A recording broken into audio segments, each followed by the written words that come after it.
Hyundai Venue का ये HX4 variant खड़ा हुआ है और ये गुड़गांव हरियाणा के अंदर में सिर्फ 10 लाख रुपए कॉस्ट करता है। अगर आप गाड़ी का HX4 वेरिएंट लेना चाहते हैं तो सिर्फ एक ही चॉइस आप लोग को मिलेगी, 1.2 लीटर का पेट्रोल इंजन मैनुअल ट्रांसमिशन के अंदर में। वैसे इस गाड़ी के अंदर में आपको ऑटोमेटिक ट्रांसमिशन भी मिल जाता है, पर जो गाड़ी का 1.2 लीटर इंजन आता है उसके अंदर में ऑटोमेटिक ट्रांसमिशन नहीं आता है, वो सिर्फ मैनुअल ट्रांसमिशन के साथ में आती है। इससे नीचे एक HX2 वेरिएंट भी आ जाता है। HX2 और HX4 ये दोनों वेरिएंट ही आपको सिर्फ मैनुअल ट्रांसमिशन के साथ में मिलेंगे, ऑटोमेटिक ट्रांसमिशन नहीं आएगा। और इस वेरिएंट के अंदर में कोई दूसरा इंजन भी नहीं मिलेगा, सिर्फ एक ही इंजन कंपनी ने यहाँ पे निकाल रखा है।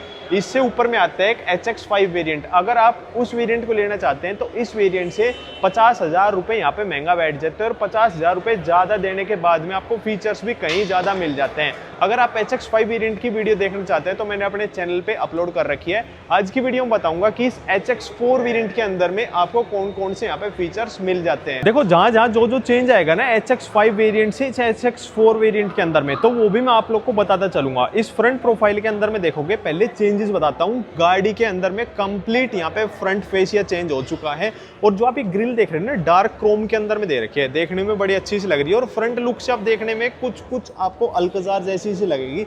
और इस प्रोफाइल से देखोगे, इतनी प्रोफाइल देखोगे तो कुछ आपको एक्स्ट्रा जैसी याद दिलाने वाली है। इस वेरिएंट के अंदर में आगे कोई फ्रंट में पार्किंग सेंसर या फिर कैमरा आप लोग को नहीं मिलेगा।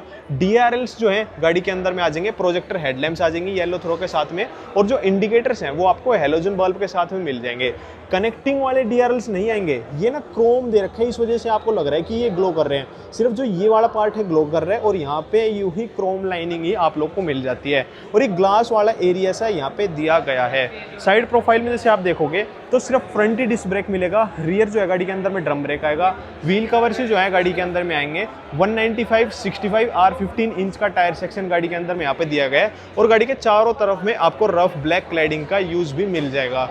जो ये गाड़ी के ORVMs आप देख रहे हो ना, इलेक्ट्रिकली एडजस्टेबल आ जाएंगे, बट ये फोल्ड अनफोल्ड यहाँ पे मैनुअली ही करने पड़ेंगे।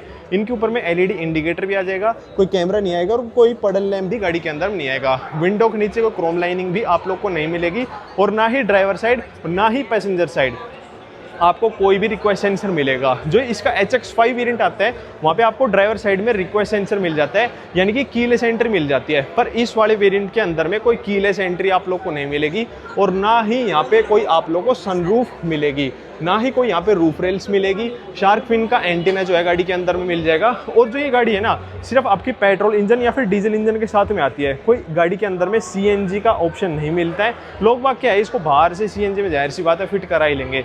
कंपैरिजन देखोगे तो ब्रेजा आ जाती है, उसके अंदर में एक CNG का भी ऑप्शन मिल जाता है। तो कहीं ना कहीं जो लोग CNG लेना चाहते हैं तो उस वजह से जो ये वेन्यू है यहाँ पे मार खा जाती है। पर अगर आप गाड़ी के अंदर में डीजल इंजन लेना चाहते हैं, देखो सोनेट आती है, 3XO आती है, और अपनी ये वेन्यू भी आ जाती है। इस गाड़ी की लुक मुझे पर्सनली सोनेट से ज़्यादा बेटर लगती है, और पीछे से तो अब आप लोग को रेंज रोवर वाली सी लगती है। तो कहीं ना कहीं सोनेट से ज़्यादा इस वेन्यू की सेल ज़्यादा होती है। एक तो पता है क्या, सर्विस सेंटर आप लोग को Hyundai के ज़्यादा मिल जाएंगे, रीसेल भी आपको Hyundai गाड़ी की ज़्यादा मिल जाएगी। एक ये रीज़न भी है किया सोनेट को पछाड़ने का। 3XO से इस वजह से ज़्यादा ये गाड़ी बिकती है क्योंकि उस गाड़ी के अंदर में स्पेस तो ज़्यादा है, पर जो लुक है वो उस गाड़ी की ज़्यादा अच्छी नहीं है। और जो फिट फिनिश क्वालिटी सी मिलती है ना, वो आपको Hyundai के अंदर में ज़्यादा अच्छी मिलती है कंपैरेटिवली महिंद्रा से। महिंद्रा के अंदर में भी अच्छी मिलती है, पर जो इनके इंजन है, इनकी रिफाइनमेंट है, वो नेक्स्ट लेवल वाली आप लोग को मिल जाती है। पीछे की तरफ में यहाँ पे पार्किंग सेंसर्स भी आ जाएंगे, 4 पार्किंग सेंसर्स आ जाएंगे, 1, 2, 3 और 4। साइड के अंदर में कोई पार्किंग सेंसर नहीं आएगा। बैक लाइट जो है ये नीचे की तरफ में ग्लो करती है, ऊपर की तरफ में कोई भी बैक लाइट आप लोग को नहीं मिलेगी। पीछे की लुक वही रेंज रोवर वाली दे रखी है, और कैमरा भी आप लोग को मिल जाएगा। टेलगेट को ओपन करने के लिए मैग्नेटिक स्विच दे रखा है। 375 लीटर का यहाँ पे बूट स्पेस दिया गया है। पार शेल्टर यहाँ पे नहीं आएगी, बेंच टाइप सीट आ जाएगी, कोई 60-40 स्प्लिट सीट है गाड़ी के अंदर नहीं आएगी। स्पेयर व्हील आप लोग को मिल जाएगा, 195/65 R15 इंच का टायर सेक्शन है, बिल्कुल सेम टायर है जो इस गाड़ी के अंदर में साइड में यहाँ पे फिट किए गए हैं। अब देखो ड्राइवर साइड में ना यहाँ पे कोई भी रिक्वेस्ट सेंसर आप लोग को नहीं मिलेगा। गाड़ी को लॉक या फिर अनलॉक करने के लिए आपको इसकी की से ही करना पड़ेगा, लॉक अनलॉक। और इसकी टेलगेट को ओपन करने वाला स्विच यहाँ पे दे रखा है। की ना हुंडई की अब यहाँ पे चेंज हो चुके हैं, और जो दूसरी की देखोगे तो यहाँ पे भी आप लोग को फोल्डेबल की मिल जाती है। लॉक अनलॉक करने पर ना ये गाड़ी कोई भी आवाज नहीं करती है। जैसे टॉप एंड वेरिएंट के अंदर में सॉफ्ट टच आ जाता है ना, वो वाली चीज यहाँ पे कुछ भी आप लोग को नहीं मिलेगी। हर जगह पे ही हार्ड प्लास्टिक का यूज किया गया है। बॉटल कैरी करने के लिए होल्डर जरूर मिल जाएगा, और यहाँ पे कोई हाइट एडजस्टेबल सीट नहीं मिलेगी। जैसे HX5 वेरिएंट था ना, उसके अंदर में क्या था, एक मोनोटोन की ही सीट कवर दे रखी थी, पर यहाँ पे क्या है, ड्यूअल टोन की सीट कवर इन्होंने डाल दी है, और हाइट एडजस्टेबल सीट जो है यहाँ पे कट चुकी है। दूसरी चीज कटी है कि इंजन स्टार्ट स्टॉप का स्विच आप लोग को नहीं मिलेगा, गाड़ी को की लगा के ही स्टार्ट करना पड़ेगा। और यहाँ पे ट्रैक्शन कंट्रोल के लिए स्विच मिल जाएगा, लाइट लेवलिंग के लिए आप लोग कंट्रोल मिल जाते हैं। और जो स्टीयरिंग व्हील है ना, अब यहाँ पे गाड़ी का चेंज हो चुका है, लेदर रैप स्टीयरिंग व्हील नहीं आएगा। म्यूजिक के कंट्रोल यहाँ पे दे रखे हैं, और इसकी MID है, उसके लिए आप लोगों को कंट्रोल मिल जाएंगे। कोई ऑटो हेडलैम्प आप लोगों को नहीं मिलेगा, कोई ऑटो वाइपर जो है गाड़ी के अंदर में नहीं आएगा। और जो ये स्टीयरिंग व्हील है, इसके अंदर में सिर्फ टिल्ट एडजस्टमेंट आएगी, टेलीस्कोपिक, यानी कि स्टीयरिंग को आप अपने पास में नहीं कर पाओगे। डिजिटल इंस्ट्रूमेंट क्लस्टर है, इसके अंदर में इंफॉर्मेशन ऐसी कुछ भर भर के नहीं है, और टॉप एंड वेरिएंट के अंदर भी ऐसे कुछ नहीं कि भर भर के आप लोग को इंफॉर्मेशन मिलती है।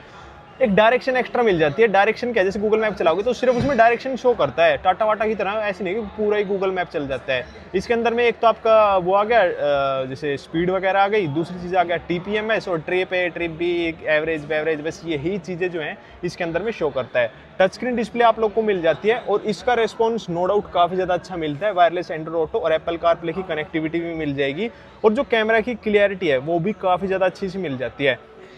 HX5 में क्या था, एडेप्टिव गाइडलाइंस थी, बट यहाँ पे एडेप्टिव गाइडलाइंस नहीं दे रखी है, सिर्फ कैमरा ही आप लोग को मिलेगा। हार्ड हर जगह पे हार्ड प्लास्टिक ही दे रखा है, कहीं पर भी आपको सॉफ्ट प्लास्टिक नहीं मिलेगा, और कहीं पर भी आपको एम्बिएंट लाइट नहीं मिलेगी। पर ये वाली फील ना बिल्कुल टॉप एंड वेरिएंट वाली देता है। वेन्यू की बैजिंग दे रखी है। इंटीरियर गाड़ी का कंप्लीटली चेंज हो चुका है, देखने में काफ़ी ज़्यादा अच्छा सा आप लोग को लगेगा। मैनुअल ही गाड़ी के अंदर में यहाँ पे AC दिया गया है, कोई वायरलेस चार्जिंग नहीं मिलेगी। 2 चार्जिंग के लिए C टाइप शॉक किट है, 12 वोल्ट का शॉक किट भी आप लोगों को मिल जाएगा। इस गाड़ी के अंदर में जैसे देखोगे, इस वेरिएंट के अंदर में पर्टिकुलरली आपको 5 स्पीड का मैनुअल ट्रांसमिशन ही आएगा। ऑटोमेटिक के अंदर में, अगर डीजल के अंदर में आप ऑटोमेटिक लेते हैं तो वहाँ पे आप लोगों को 6 स्पीड गियर बॉक्स आएगा, मैनुअल के अंदर में 6 स्पीड गियर बॉक्स आएगा। अगर आप इसका टर्बो इंजन लेते हैं, वहाँ पे मैनुअल के अंदर में 6 स्पीड गियर बॉक्स आएगा, और ऑटोमेटिक के अंदर में 7 स्पीड का गियर बॉक्स आएगा। पर ये 1.2 लीटर वालों के लिए थोड़ी जागती कर रखी है कि 5 स्पीड का ही गियर बॉक्स गाड़ी के अंदर में डाल रखा है। कैमरा के लिए बटन दे रखा है, यहाँ पे कुछ भी आर्म रेस्ट आप लोगों को नहीं मिलेगा। विजिबिलिटी गाड़ी के अंदर में से ठीक आ रही है। अगर सीट ऊपर हो जाती तो डैशबोर्ड से ऊपर वाली पोजीशन हो जाती तो और अच्छा गाड़ी को चलाने में मजा आता। अब क्या है, मैं ये वाला गैप ना थोड़ा मुझे ज़्यादा सा महसूस हो रहा है। इससे पहले मैं टॉप एंड वेरिएंट बैठ लिया तो भाई उनके अंदर थोड़ा मजा आता ही है, क्योंकि भाई सीट ऊपर हो गई तो और ज़्यादा मजा आएगा। और यहाँ पे देख रहे हो एक वेंट यहाँ पे साइड में दे रखा है, मान लो जब आप आगे वाला एसी चलेगा ना, यहाँ पे ये फ्रंट वाला डिफोगर चलता है तो यहाँ साइड में से हवा आएगी। कईयों में क्या रहता है यहाँ पे रहता है, पर इसमें क्या है पिलर के अंदर में हाउसिंग दे रखी है। साइड विंडो से थोड़ा नीचे में बैठा हूँ तो विजिबिलिटी के अंदर में थोड़ी सी कमी मुझे लग रही है। बाकी ORVM के अंदर में से बिल्कुल बढ़िया सा व्यू आ रहा है। फोल्ड अनफोल्ड करने के लिए आपको यहीं पर ही स्विच मिल जाते हैं। मैनुअल डे नाइट IRVM दे रखे हैं। पैसेंजर साइड सनवाइजर के अंदर में कुछ भी नहीं है। रीडिंग लैंप यहाँ सेंटर के अंदर में ही मिलेंगे और ड्राइवर साइड सनवाइजर में भी कुछ भी नहीं मिलेगा। सीटों का कंफर्ट नो डाउट भाई ठीक है यार, कुछ भी परेशानी आप लोगों को नहीं आएगी। सेकंड रो के अंदर में सीन बताता हूँ कैसा क्या मिल जाता है। देखो ड्राइवर वाली सीट काफ़ी ज़्यादा पीछे हो रखी है, ऑलमोस्ट 6 फुट से थोड़ी ज़्यादा ही पीछे है। उसके बावजूद आप नी रूम देखोगे तो बीच में तो यूँ है ठीक है, 2-3 उंगली जितना है, बट साइडों के अंदर कर दोगे तो पैर यूँ है टच हो जाते हैं। और फिक्स ही हेडरेस्ट मिलेंगे, सेंटर में कोई हेडरेस्ट टॉप एंड के अंदर में नहीं आता है। और यहाँ पे कोई आर्म रेस्ट भी आप लोगों को नहीं मिलेगा। यहाँ पे एयर के वेंट मिल जाएंगे, 2 चार्जिंग के लिए C टाइप शॉक किट है। और जो हम्प है वो थोड़ा सा उठा हुआ मिलता है, यानी कि इतना सा उठा हुआ मिलता है, पर ठीक है भाई। अगर 3 जने बैठोगे तो थोड़ा सा टाइट मामला हो जाएगा, पर यूँ है गाड़ी के अंदर में बैठ सकते हो। पीछे से देखने में इंटीरियर ठीक लगता है। और सेंटर के अंदर में भी आप लोगों को एक रीडिंग लैम्प मिल जाती है। पावर विंडो तो जाहिर सी बात है पीछे भी आ जाएंगी। और जो डोर हैंडल्स हैं ये आपको कुछ इस तरीके वाले मिलेंगे। अब एक चीज़ आप देख रहे हो, एक चीज़ मिसिंग है, गाड़ी के डोर को लॉक या फिर अनलॉक करने के लिए मिसिंग कर रखा है। अब वो वाली चीज़ बताना कि कहाँ दे रखी है, ना तो ऊपर कोई चिटकनी विटकनी दे रखी है ना कुछ दे रखा है। और जो इसका कप होल्डर है पीछे की तरफ में भी आप लोगों को मिल जाते हैं। हेडरूम तो भाई बिल्कुल ठीक है, हेडरूम के अंदर में कोई भी कमी गाड़ी में नहीं आएगी। जो गाड़ी के अंदर में 1.2 लीटर का नेचुरल एस्पिरेटेड इंजन लग रखा है वो 83 PS पावर निकालता है। और जैसे इंजन देखोगे ना तो यहाँ पे कोई भी बदलाव नहीं किया गया, कोई कवरिंग वगैरह इसके ऊपर में आप लोगों को नहीं मिलेगी। वैसे अगर आप दूसरे इंजन की तरफ में जाते हैं, मान लो इसका HX5 वेरिएंट की तरफ में जाते हैं, वहाँ पे आप लोग को एक टर्बो इंजन मिल जाएगा जो कि 120 PS की पावर निकालेगा।